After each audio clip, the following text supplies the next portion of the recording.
Assalamualaikum warahmatullahi wabarakatuh. Kepada yang terhormat Bapak Kepala SDN Cedong, kepada yang sangat saya hormati rekan-rekan Dewan Guru SDN Cedong.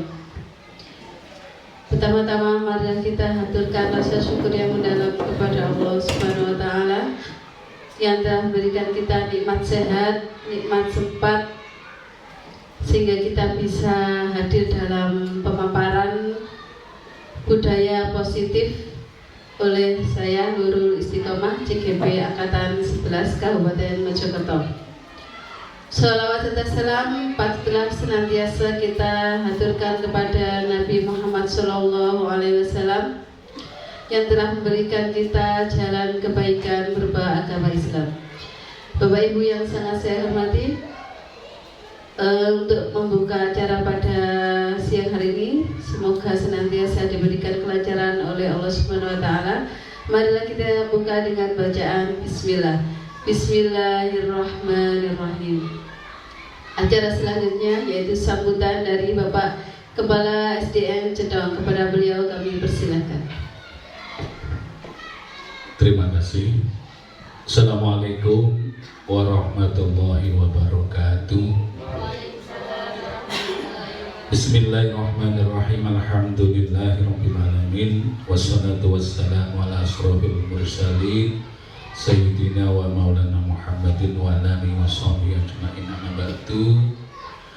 Yang terhormat Bapak Ibu Dewan Guru SD Negeri Cendong, wabil khusus Bu Nurul selaku calon guru penggerak angkatan 11 yang saya hormati. Alhamdulillah pada siang hari ini kita masih diberikan nikmat yang banyak, nikmat yang agung, utamanya adalah nikmat yang sehat, sehingga pada kesempatan siang hari ini kita bisa melaksanakan menghadiri undangan kegiatan diseminasi rangkaian kegiatan dari calon guru penggerak yang mana pada siang hari ini nanti akan langsung dipaparkan oleh Bu Nurul,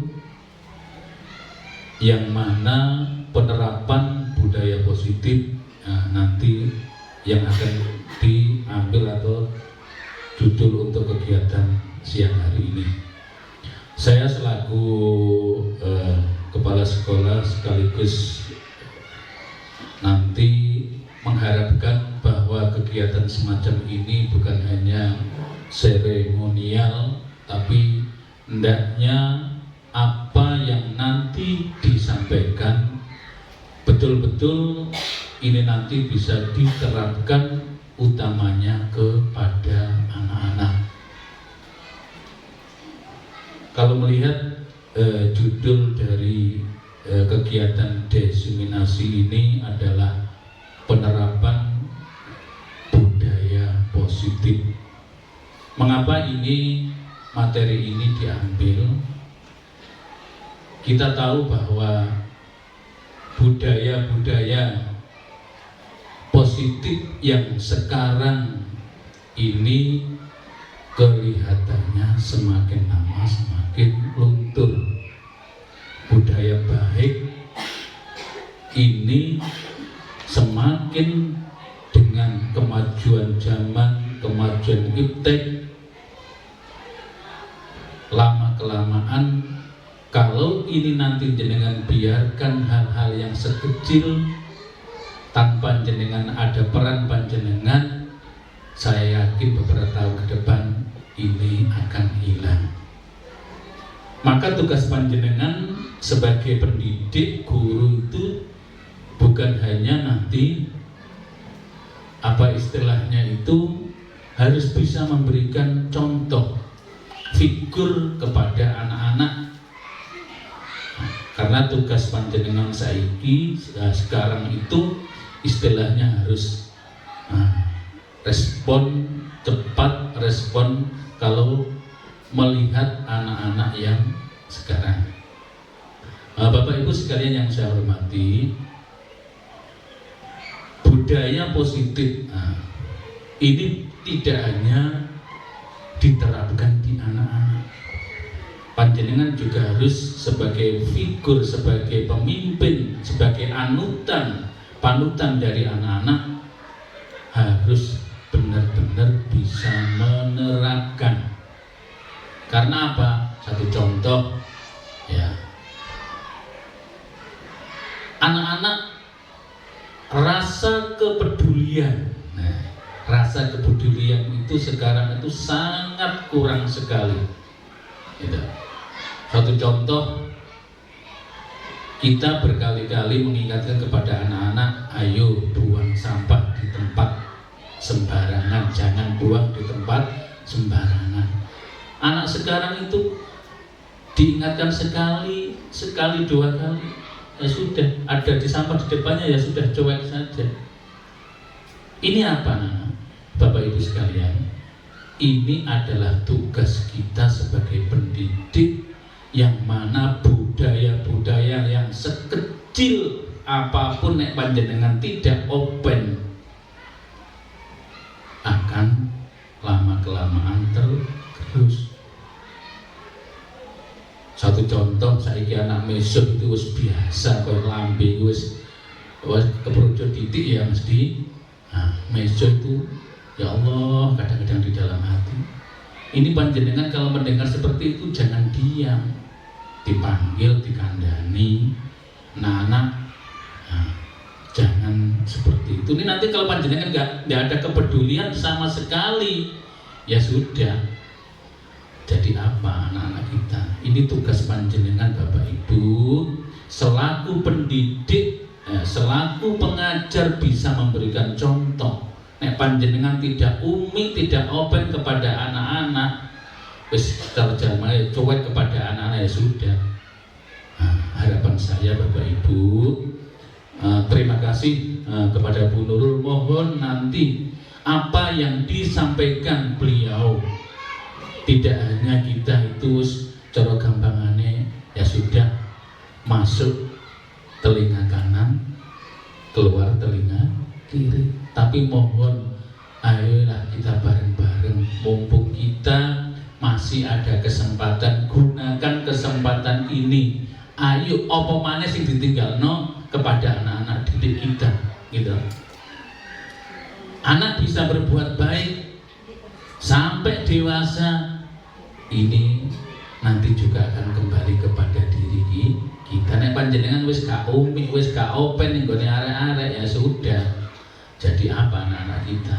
Ini tugas panjenengan di era yang seperti ini, ya kan? Karena panjenengan sebagai figur, sebagai contoh, tidak hanya ngomong saja, tapi bisa memberikan contoh yang baik. Nah, itu harapan saya. Mohon kegiatan ini diikuti dengan sebaik-baiknya.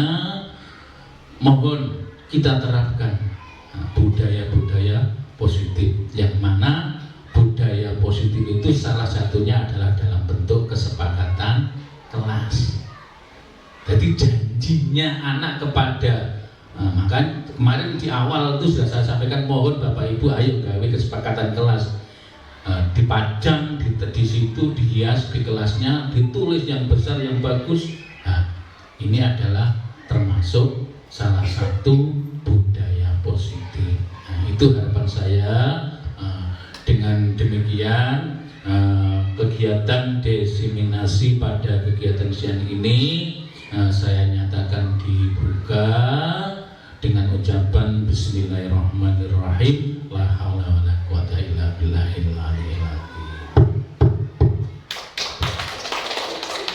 Terima kasih.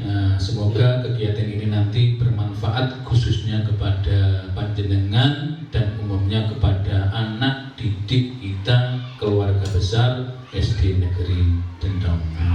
Itu yang bisa saya sampaikan. Ada kurang lebihnya mohon maaf. Akhir kata, ihdinas siratal mustaqim. Wassalamualaikum warahmatullahi wabarakatuh. Waalaikumsalam warahmatullahi wabarakatuh. Disampaikan terima kasih kepada Bapak Kepala SDN Cedok. Bapak Ibu siap untuk mengikuti diseminasi? Iya, terima kasih. Nah, kita santai-santai dulu ya. Boleh ice breaking? Ice breaking dulu biar Boten ngantuk, boten keselewa wae nggih ya. Silakan berdiri. Ayo. Nggih. Ayo nggih. Ayo, diikuti nggih saya. Tangan diputar-putar, bertepuk tangan. Tangan diputar-putar, peganglah bahu. Tangan diputar-putar, peganglah pinggang. Digoyang-goyang, digoyang-goyang, digoyang-goyang. Barang gimana goyangnya? Sekali lagi nama? Sekali lagi dong. Tangan diputar-putar, bertepuk tangan. Tangan diputar-putar, peganglah bahu. Tangan diputar-putar, peganglah pinggang. Digoyang-goyang, digoyang-goyang, digoyang-goyang. Terima kasih. Terima kasih. Goyang lagi, Bu. Goyang lagi dong. Nah, Bapak Ibu, inilah profil dari sekolah kita SDN Cendong, sekolah yang sangat kita cintai dan sangat kita banggakan. Oke, next.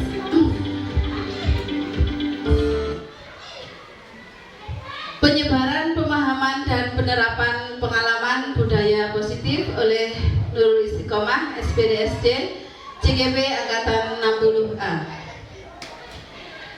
Konsep inti budaya positif yaitu antara lain perubahan paradigma belajar, disiplin positif, nilai-nilai kebajikan, kebutuhan dasar manusia, motivasi perilaku manusia, posisi kontrol kita sebagai guru, keyakinan kelas, dan segitiga restitusi. Apa itu? Pembelajaran dengan paradigma baru. Pembelajaran dengan paradigma baru merupakan pembelajaran yang dirancang berdasarkan prinsip berdiferensiasi, ya, berdiferensiasi sesuai dengan kurikulum merdeka kita, sehingga para peserta didik belajar sesuai kebutuhannya berdasarkan tahap perkembangan sesuai teori psikologi modern untuk mewujudkan profil pelajar Pancasila.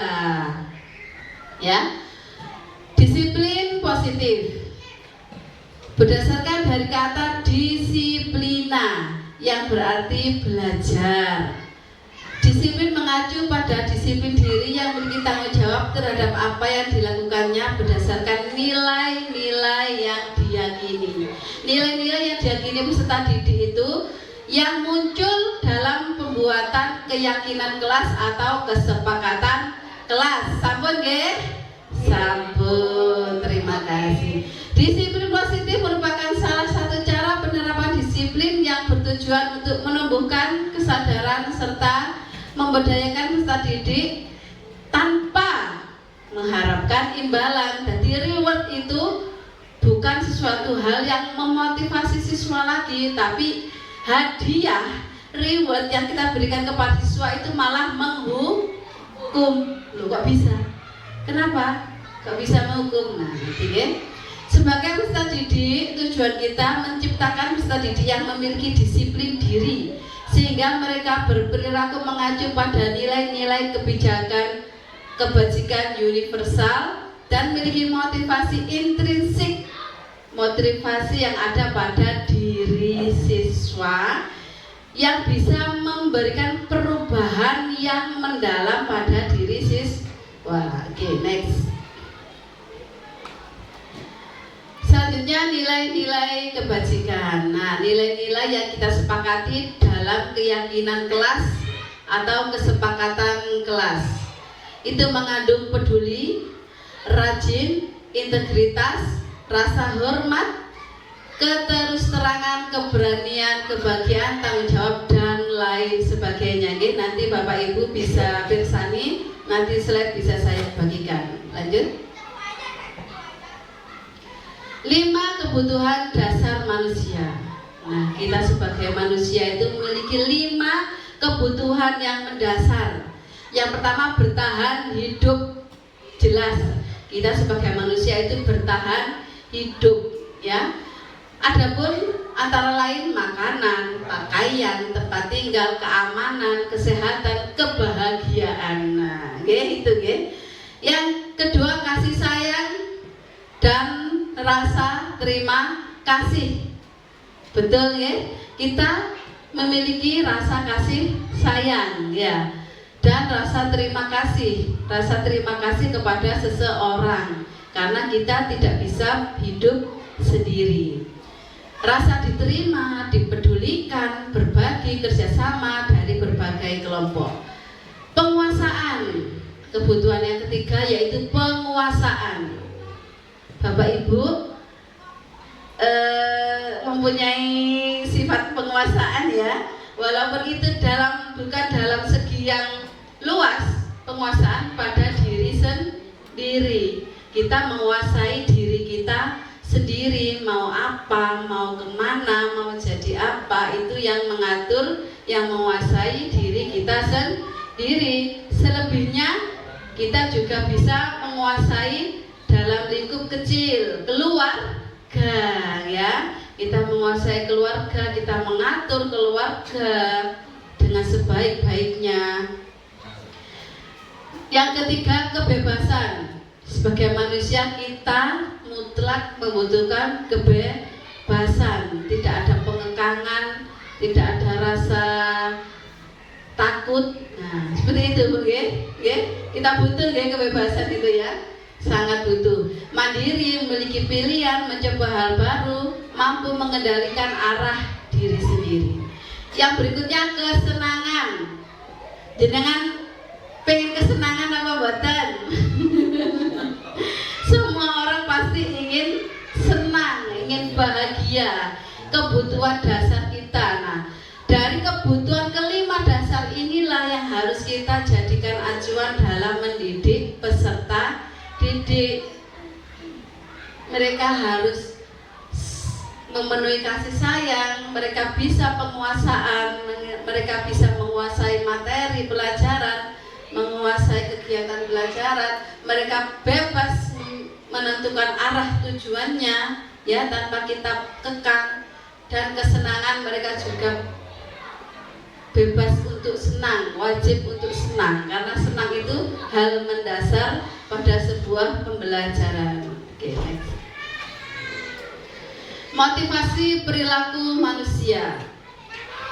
Motivasi ekstrinsik adalah motivasi di luar dari diri siswa, antara lain untuk menghindari ketidaknyamanan dan untuk mendapatkan imbalan. Nah, untuk mendapatkan imbalan tadi masuk motivasi luar dari diri siswa. Sedangkan motivasi intrinsik untuk menjadi orang yang mereka inginkan dan menghargai diri sendiri. Jadi motivasi itu muncul dalam diri siswa, ya. Jadi milik siswa, bukan dari luar. Itulah motivasi yang harus kita tanamkan, yaitu motivasi intrinsik pada diri siswa. Nah, apa itu hukuman, apa itu konsekuensi, dan apa itu restitusi. Hukuman bersifat tidak terencana, murid tidak tahu apa yang terjadi, bersifat satu arah dan bersifat hukuman fisik. Sedangkan konsekuensi terencana, murid tetap dibuat tidak nyaman dengan konsekuensi yang ada, dan sikap guru selalu memonitor murid. Sedangkan restitusi, ini hal baru, ya, Bapak Ibu, ya. Restitusi proses menciptakan kondisi bagi murid untuk memperbaiki masalahnya sendiri. Proses kolaboratif yang mengajak murid untuk mencari solusi dari dirinya sendiri. Nah, Bapak Ibu, kita diwajibkan sebagai pendidik untuk menyelesaikan permasalahan anak-anak dengan metode restitusi, ya. Apa itu? Nah, nanti, ya. Next. 5. Posisi kontrol guru. Penghukum, pembuat merasa bersalah, teman, pemantau, dan manajer. Penghukum, Bapak Ibu, jujur, jenengan pada posisi mana sekarang?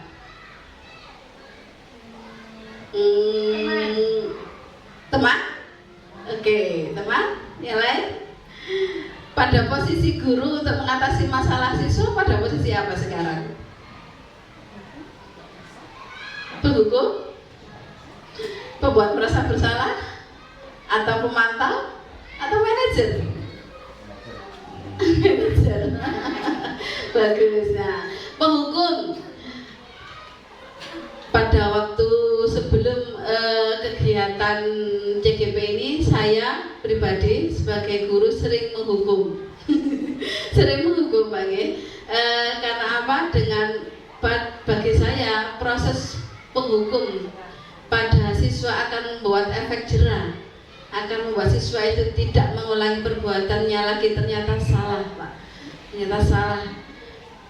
Dari materi-materi yang ada di program CGP ini sangat bermanfaat bagi saya, Pak. Untuk meningkatkan rasa peduli saya, rasa cinta kasih saya kepada anak-anak tentunya. Namun sebagai manusia kita memang banyak hilaf. Hilaf atau mawannya. Penghukum. Nah, sebaiknya kita menghindari anak jika dihukum itu akan menjadi ciut nyalinya. Dia tidak akan menyelesaikan masalah, dia tetap akan mengulanginya lagi. Ya. Untuk membuat merasa bersalah siswa, misalnya ditakut-takuti, jadi dia itu merasa bersalah, dia akan diam, tapi dia merasa dendam, ada dendam pada dirinya, entah dendam pada lingkungan sekitarnya, gurunya, atau teman-temannya. Posisi teman. Posisi teman ini posisi yang sedikit efektif tapi belum mencapai motivasi intrinsik dalam diri siswa. Teman mungkin kita rangkul, kita omongi dengan enak. Dia memang menanggapinya dengan santai, tapi tetap tidak muncul dalam diri kesadaran dirinya bahwa dia itu bersalah. Dia belum bisa mencerna pikirannya bahwa dia salah, dan dia belum bisa memperbaiki dirinya sendiri jika kita masih melakukan posisi teman. Selanjutnya pemantau. Pemantau itu diingatkan, apakah kamu melakukan apa tadi, kelakuanmu seperti apa tadi, salah apa tidak. Nah, itu posisi pemantau. Jadi anak itu dicecar dengan berbagai pertanyaan. Ini belum efektif, ya, belum efektif dalam penyelesaian masalah siswa. Yang paling efektif adalah posisi manajer, ya, betul Pak Sultan tadi, posisi manajer. Posisi manajer ini mengajak siswa sharing, berkolaborasi untuk menyelesaikan masalahnya sendiri. Misalnya, ada anak ramai di kelas. Posisi manajer kita memanggil anaknya, terus menanyakan, kenapa kamu ramai? Apakah perbuatanmu baik apa tidak? Apa yang kamu lakukan supaya kamu tidak mengulangi perbuatanmu sendiri? Nah, dia tuh berpikir. Jadi dia tuh berpikir, oh saya harus seperti ini. Nah, pikiran yang muncul pada diri siswa itu adalah motivasi intrinsik. Paham ya Bapak Ibu? Nah, seperti itu. Lanjut, next. Contoh penerapan 5 posisi kontrol. Nah, kasus yang pertama, tidak memakai atribut lengkap pada waktu upacara bendera. Nah, kasus ini ya. Kalau kita sebagai penghukum, kita akan berkata, hormat pada bendera selama 2 jam. Nah, berarti itu posisi sebagai penghukum. Boten nggih? Bapak Ibu boten nggih? Yang kedua, pembuat merasa bersalah. Dengan kasus yang di atas, Berapa kali Bapak beritahukan pada kamu, kamu tetap saja membuat kesalahan. Nah, berarti dia itu merasa bersalah. Yang ketiga, teman, posisi teman. Ayolah, kamu ikuti peraturan sekolah supaya Bapak tidak ditegur kepala sekolah. Nah, runding. Posisi rundingan. Nah, posisi teman itu namanya, ya. Jadi anak belum bisa berpikir apa yang harus dilakukan. Yang keempat, posisi pemantau dengan kasus yang sama. Kamu sudah melanggar peraturan sekolah, konsekuensinya kamu harus bisa menanggungnya. Jadi lebih ke pemikiran anak, ya. Yang terakhir adalah posisi manajer. Dengan berkata, apakah kamu tahu kesalahanmu? Bagaimana kamu memperbaiki masalah ini? Jadi anak-anak itu berpikir dia salah, terus kita pancing untuk supaya dia bisa memperbaiki kesalahannya sendiri. Jadi kita tidak repot-repot untuk memperbaikinya. Anak sendiri yang memperbaiki masalahnya sendiri. Ngoten nggih Bapak Ibu nggih? Ini adalah posisi manajer. Oke, selanjutnya. Nah, kira-kira posisi kontrol apakah Anda? Kamu ramai sekali, keluar kelas dan bersihkan kamar mandi. Posisi kontrol apa? Penghukum. Bagus. Next. Betul sekali, ya. Posisi kedua, kamu selalu tidak mengerjakan PR. Mau jadi apa kamu? Posisi kontrol apakah ini?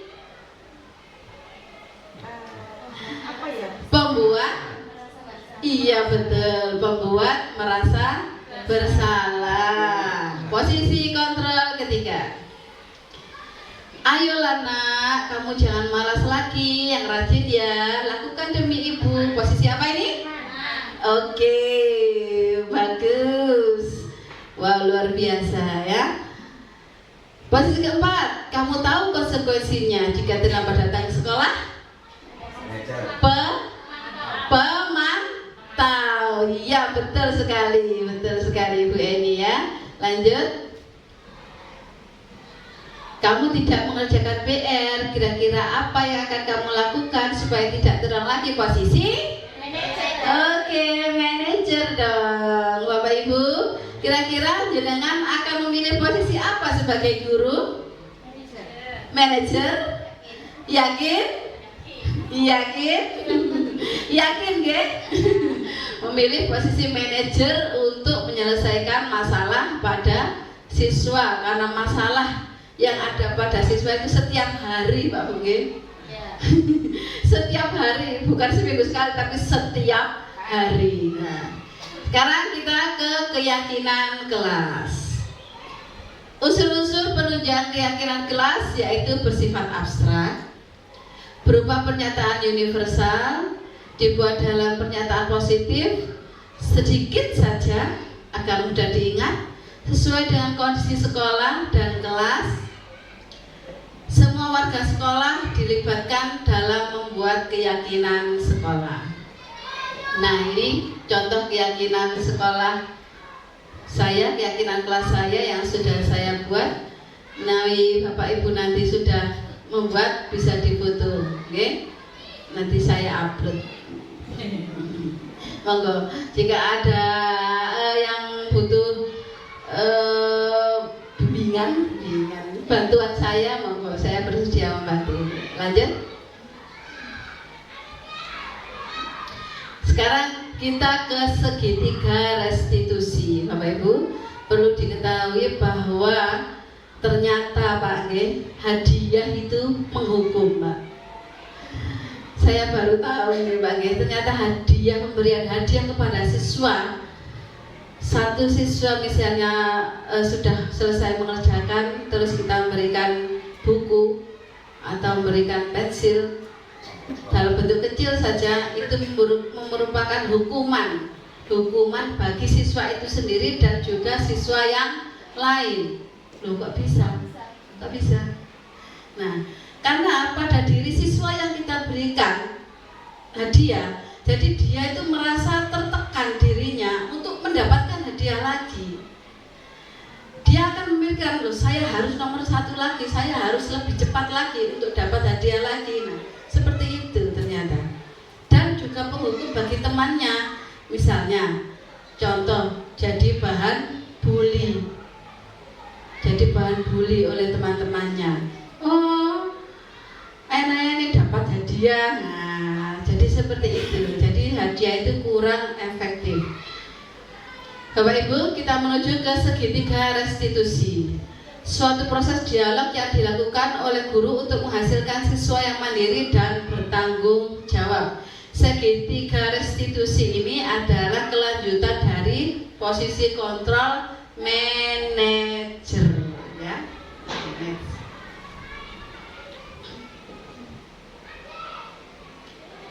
Dalam segitiga restitusi, kita mengambil posisi manajer tadi. Yang pertama, menstabilkan identitas yang bawah ini, Pak Bu, dengan berkata kepada siswa, setiap orang pasti pernah melakukan kesalahan dan kamu bukan satu-satunya yang pernah melakukan hal ini. Jadi kita stabilkan dulu identitasnya, kita tenangkan dulu siswanya, ya.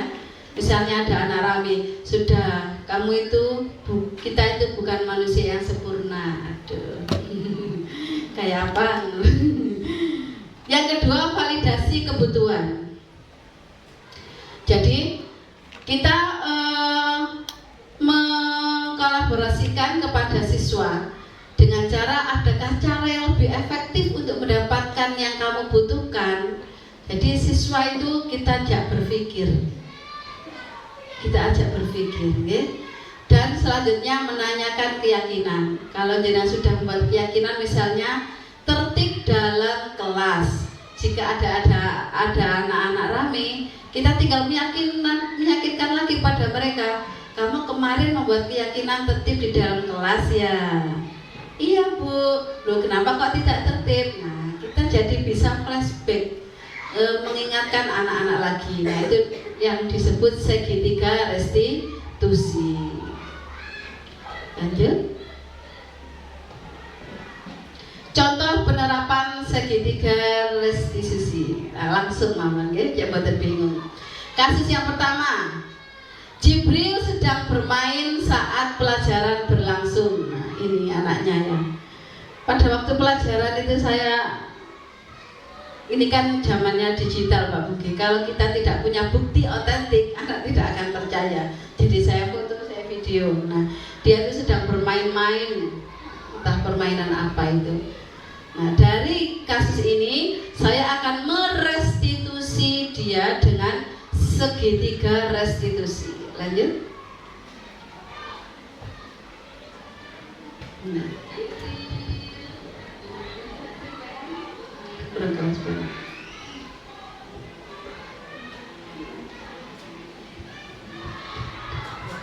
Kira-kira ya sudah. Kira-kira. Oh iya. Dan apa? Selesai apa?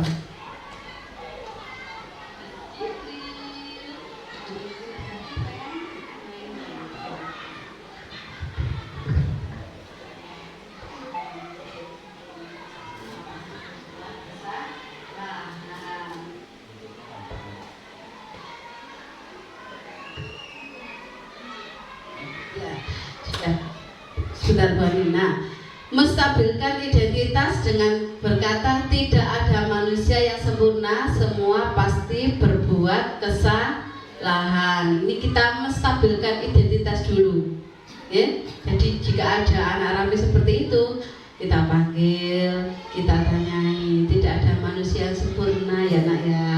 Nah, setelah kita menstabilkan identitas, kedua yaitu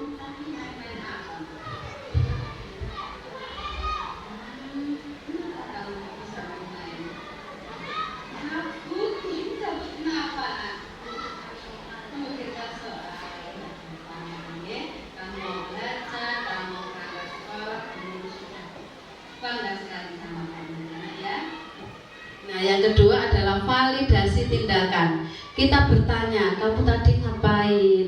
Kenapa kok seperti itu? Jadi mereka berpikir, mereka mengolah pikiran mereka untuk menyampaikan apa tadi yang perbuatan apa yang mereka lakukan seperti itu. Oke, lanjut. Nah, kira-kira dari perbuatan keyakinan apa yang ini?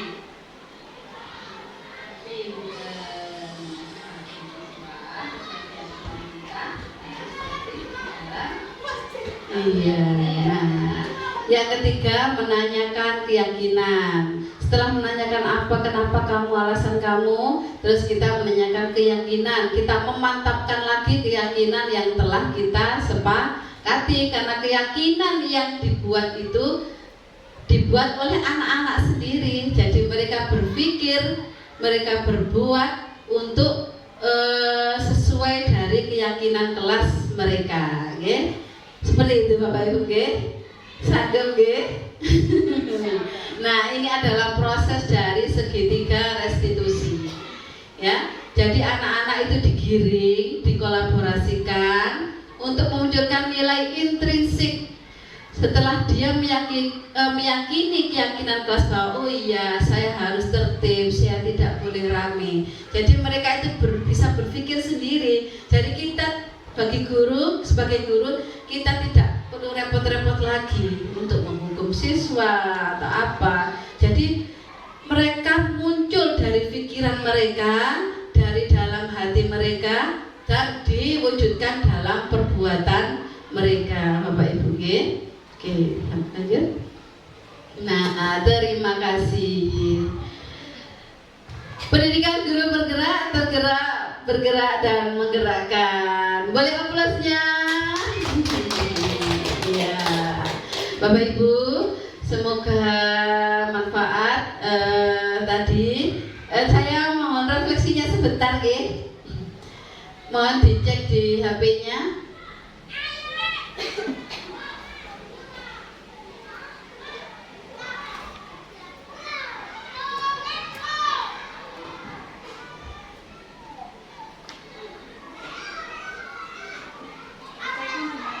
Ya, silakan diklik.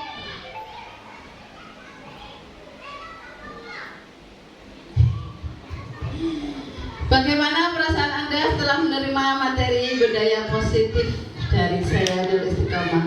Apakah suka? Apakah pusing? Apakah tidur? Bisa ya? Ya, tiga yang suka. Ya. Proses. Empat yang suka. Ya, terima kasih Bapak Ibu. Untuk penerapan budaya positif ini kita memang tidak bisa sendiri, ya. Apalagi untuk penerapan budaya positif di dalam lingkup sekolah, Bapak Kepala Sekolah, kita harus bekerja sama. Dan dalam lingkup kelas saja kita bekerja sama dengan anak-anak. Untuk lingkup sekolah kita bekerja sama dengan semua stakeholder yang ada di sekolah ini, supaya apa? Budaya positif ini bisa terlaksana dan pendidikan yang berkarakter sesuai dengan profil pelajar Pancasila dapat terwujud di SDN Cedong. Begitu Bapak. Terima kasih atas respon positifnya. Semoga bermanfaat, dan apabila ada kesalahan dari saya mohon maaf yang sebesar-besarnya. Saya akhiri. Wabillahi taufiq wal hidayah, waridho wal inayah. Wassalamualaikum warahmatullahi wabarakatuh.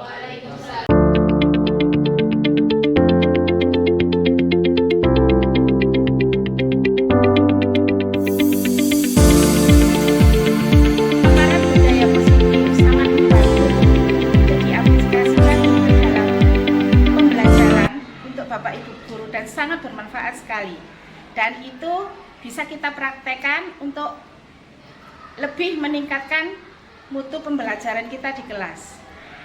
Paparan budaya positif yang disampaikan sangat bermanfaat untuk meningkatkan pendidikan karakter di SDN Centong. Pemaparan budaya positif yang disampaikan oleh Bu Nurul Istiqomah yang sangat bermanfaat sekali. Saya pribadi akan mengaplikasikan dalam pembelajaran di kelas.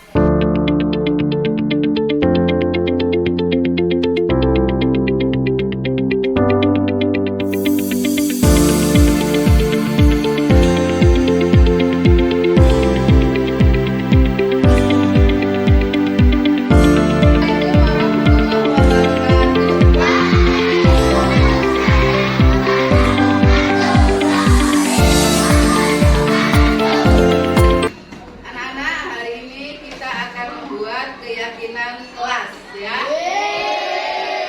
Keyakinan kelas itu adalah sesuatu hal yang harus kita yakini. Harus kita yakini. Untuk apa? Untuk menjaga kebersamaan di dalam kelas. Kalian suka saling menyayangi? Tidak ada bukti. Tidak ada bukti. Siapa yang masih suka membuli? Boten nggih? Boten nggih? Semuanya saling menyayangi.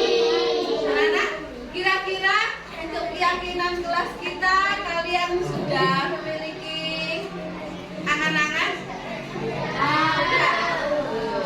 Tulis ya.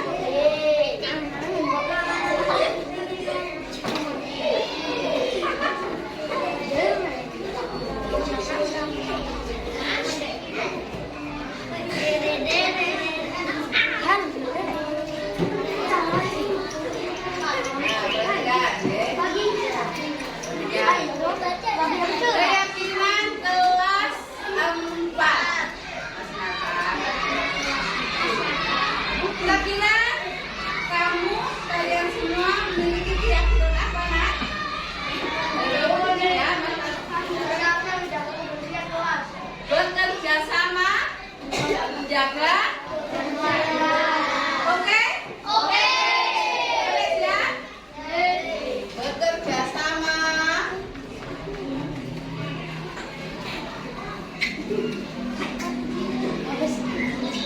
Menjaga. Menjaga apa Mas Nathan? Menjaga apa Mas Nathan? Kebersihan kelas. Oke, bagus sekali, luar biasa. Bekerja sama menjaga kebersihan kelas. Contohnya bagaimana? Piket, saling membantu supaya kelasnya menjadi bersih. Luar biasa. Ada lagi? Oh, pintar Pak Yuki. Datang ke sekolah.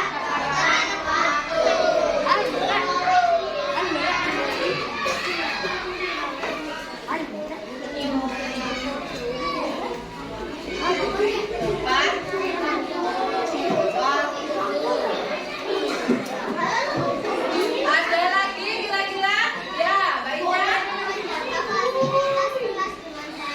menjaga fasilitas kelas dengan baik. Fasilitas itu apa sih? Apa Mas Helen? Fasilitas itu Mas Helen? Fasilitas itu apa?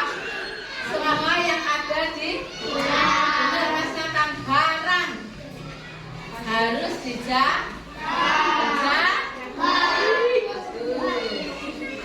Menjaga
jawab terhadap tugas itu apa?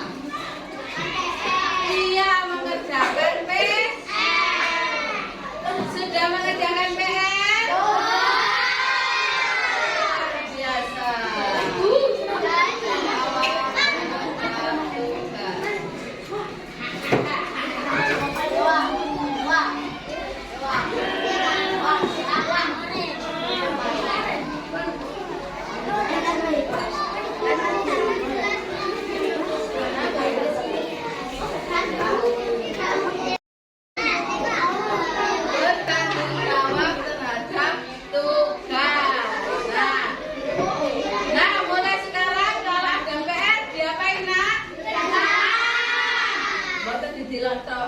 Tapi dikerjakan, tidak dilupakan juga.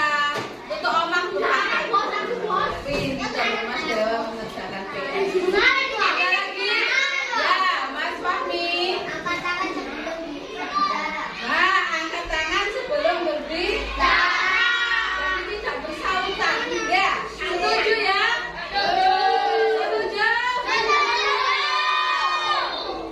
Bu, izin ke kamar mandi. Angkat tangan dulu. Ya, gitu ya. Bu, izin buang sampah. Angkat tangan dulu. Oke? Oke? Angkat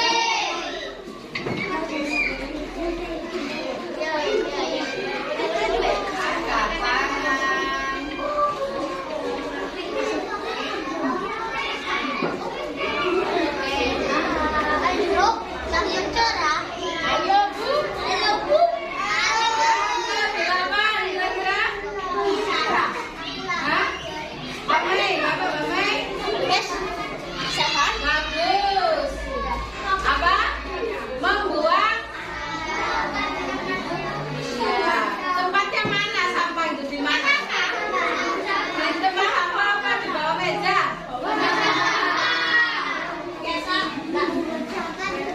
Membuang sampah pada tempat. Ada lagi?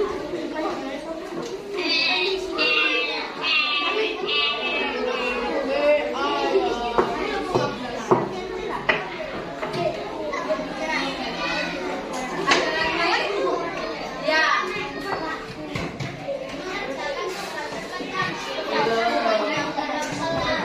Mengerjakan tugas tepat waktu dan aktif di dalam kelas. Bu, aku harus lari-lari biar aktif tidak gitu. Aktif di dalam kelas itu bagaimana? Semangat. Ada tugas langsung dikerjakan. Bu Nurul minta siapa yang sudah bisa mengerjakan saya, Bu. Siapa yang sudah selesai saya, Bu. Siapa yang mau ke depan saya, Bu. Itu namanya aktif. Ya, ayo Mas Tristan. Banyak ya Bu Nurul, turun hafal. Enggak apa-apa. Mas Tristan. Dewa ya. Oke. Jadi harus aktif di dalam kelas. Pintar ya. Mengerjakan tugas tepat waktu dan aktif di dalam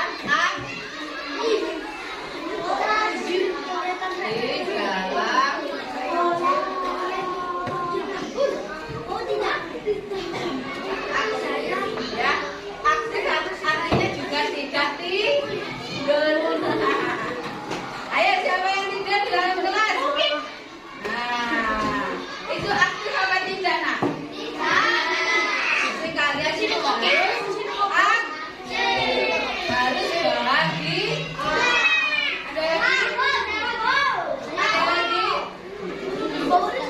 Ada lagi? Kira-kira kalau kalian sebelum kegiatan belajar itu ngapain dulu? Iya betul, berdoa sebelum dan sesudah belajar. Oke?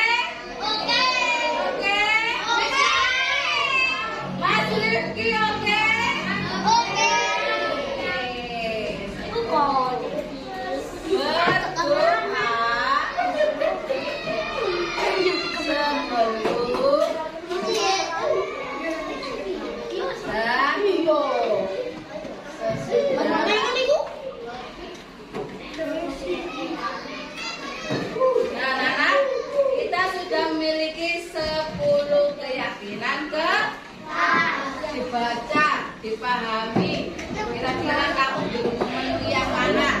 Kalau belum memenuhi harus berusaha.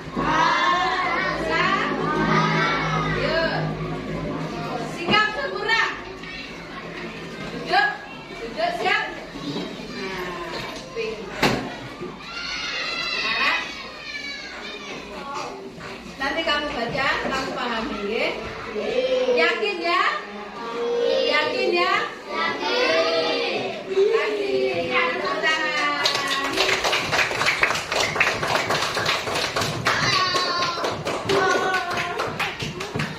Setelah ini membuat refleksi ya. Anak-anak, masih semangat? Semangat?